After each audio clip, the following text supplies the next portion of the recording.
কি বানাইতেছেন? এটা বাডাল বানাচ্ছে। বাডাল হচ্ছে এটা সম্ভবত কাঠমিস্ত্রিরা ব্যবহার করে।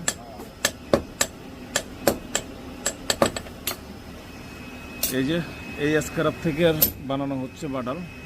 এগুলারে 3 টুকরা করে এরপরে এই যে এগুলার এদিকে পোজ দিয়ে রাখছে। এখান থেকে তৈরি হচ্ছে বাডাল। দেখতে থাকুন কিভাবে একটি লোহাকে পুড়িয়ে নরম করে বাডাল বানানো হয়।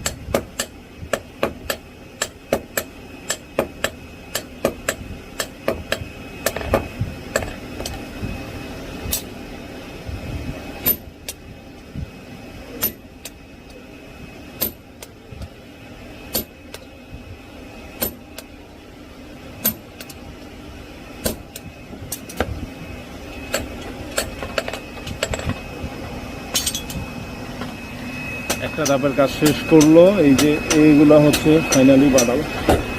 এগুলি হয়তো গরম আছে।